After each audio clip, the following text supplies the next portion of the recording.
All right, my friends, how are you today? I am thrilled to come to you with a great recipe to use at some of those garden vegetables that might be overflowing your refrigerator. So, for those of you that maybe never met me before, I'm Katie. I love nothing more than cooking and baking and serving some great foods. Now, if you like to use up all those veggies or herbs in your garden, then hopefully this soup will tantalize your taste buds because it is one of our favorites. How many of you love stuffed peppers? Have you ever had stuffed peppers? Let me know in the comments below. Um, it is one of those things that I don't think I ever ate until I got married. But honestly, we love them in any way that you make them. But with fall around the corner, I'm in US, so in your area it might be cooler already. But with the gardens almost finishing up and lots of vegetables ready, why it's a great opportunity to throw a bunch of those things in a soup. And so that's what we're going to do today. We're going to make a stuffed pepper soup. And it is keto friendly. So for those of you on a low carb diet, it is friendly for that. And if you are a vegetarian, you just don't have to put the meat in it and use vegetable broth. And so should we get cooking? I am going to position this so you guys can see my station, hopefully. So, and I'm also going to put my hair back. So I have my pot. I'm going to turn my oven, my burner on and get my butter melting so we can get that started. And while I do that, I'm going to also get my burger frying because, well, that takes a little bit of time, right? So we're going to just let this to the side. We're going to work at that. And so we got our vegetables. We need one red pepper, one green pepper, and one yellow pepper, and an onion. And I don't know if you have a lot of knife skills. I don't. I use a chopper to chop literally anything and everything, even chicken or chocolate. Yeah, you can chop so many things and not have to use all those knife things. But anyway, how many of you get intimidated when you go to cut up a pepper? You're like, how do I take those seeds out? Well, let me show you a real easy trick. You put it on it. I know I'm kind of far away. I apologize. Let me see if I can bring this over here. Let me grab another cutting board. Put this right here. There you go. You're going to cut right next to the stem. You see that? And that's going to take you right down beyond the seed. And then again on the other side. You see that? And then we're going to do it on this side as well. See? No seeds. And then on the last side. And now you can kind of see that all those peppers, and you see at the bottom, you could actually cut that right off as well and use that because, well, it's okay to use that. But there you have all of the seeds right in one spot, the stem all right there. So how fantastic is that? So you don't have to remember digging out all them seeds out of the membranes of your pepper in through here? It's kind of difficult. You have to wash it. And this way, all of your seeds are contained right in that little bundle. How cool. So now that we have that done, I'm going to take my pepper over here. And I am going to chop this. And we're going to, where's my knife? I'm just going to slice this in strips. And then we're going to chop this. We have, our stuff is heating up. Our butter is done. And again, you can chop it how fine you want or how chunky you want. We like stuffed peppers, so you can let them a little chunky. But one thing with stuffed peppers, let me turn this down. One thing with stuffed peppers, you have that whole pepper, and it doesn't always get. And you can use a food processor. If you have a food processor, that works awesome too. All right.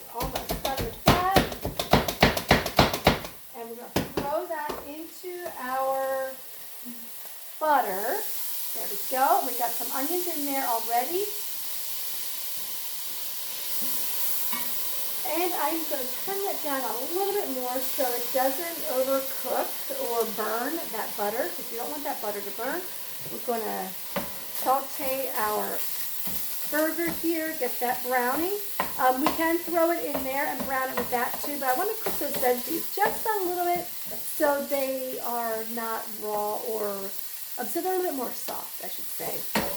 So we got that, and I use a very lean burger. I use grass-fed burger, so you will not see any oil in my burger because, well, it's very, very lean. And then I got a few more peppers. I got some red and yellow peppers, and honestly, these I'm just going to slice because I put them in strips already. But I just wanted you guys to see how you can chop, and as you saw, I just put the whole bunch in one hand and cutting through the whole thing. So again, you can do whatever you want. And so that I like to have a few little whole chunks, and then the rest I'm going to chop. That way, if you have a few picky eaters and they don't like all those chunks of peppers or onions, then you can allow them to have their bites without so many chunks in there, okay? All right, almost done. There we go. And we'll just scrape that last onion right in there. So this is a very hearty soup that is packed full of flavor. And that's what I love. Stuffed peppers are very versatile, and you can add anything that you want. In fact, this recipe calls for cauliflower rice. And I had some quinoa in the freezer, so I'm going to actually put quinoa in it. If you like rice, or if you can handle rice, you can definitely use that. But I try to stay away from rice. I do use brown rice at times, but I prefer quinoa if I can. So not all my children like cauliflower rice, and so I try to make it a little more easy for them to eat as well. But I don't think you can taste the cauliflower, right? I don't think you can taste that cauliflower in a soup, so sometimes I can hide it. But I got a picky son that doesn't always like some of those vegetables. So our burger is almost done. And I could season this, and I'm going to actually turn this off because the rest is going to start cooking when I throw it in here. And this is sauteing together great. So now we're going to do our garlic. We're going to do 2 cloves of garlic, and you can take the skin off and chop it, or if you have a garlic press, I do not peel my garlic, I just press it right out through the skin. And you can take the skin out of your garlic press then, just like that. And it works super awesome because your hands do not have to touch the garlic. So I'm going to put that in there.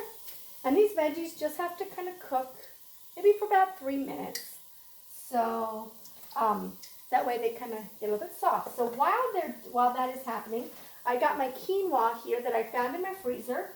And I love seasonings. Now, for those of you that have been to several of my cooking demos, I try not to use a lot of salt because I have a husband that prefers not to eat a lot of salt, and our youngest son should watch his salt too.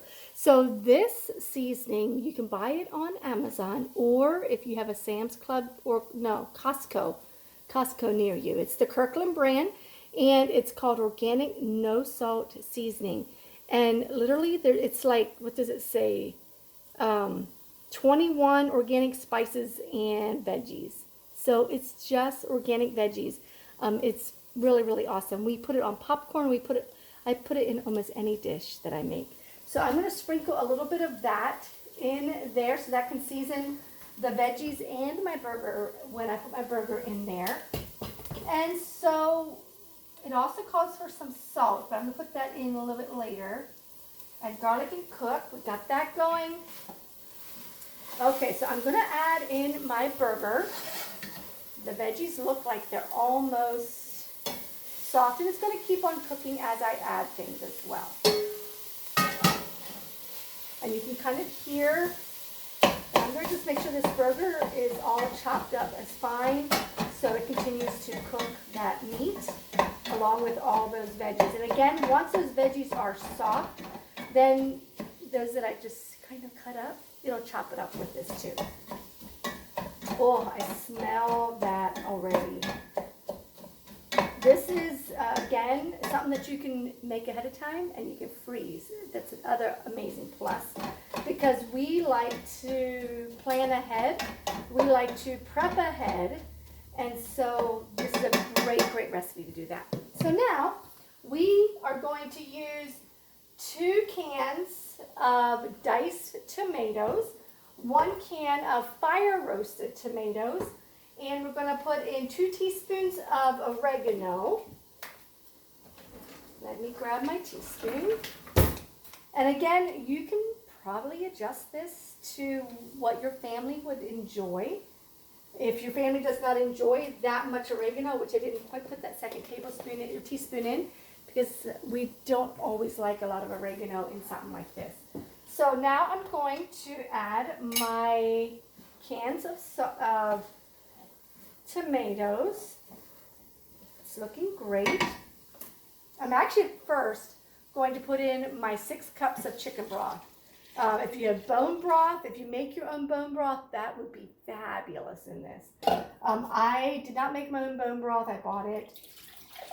But I love making it if you have a leftover chicken carcass or leftover beef bone from, say if you're doing a whole roasted chicken.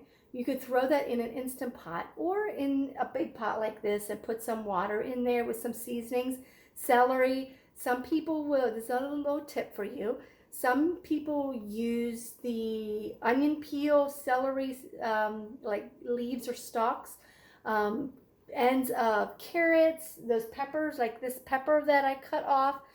Some people would put the leftover of that in a bag and freeze it.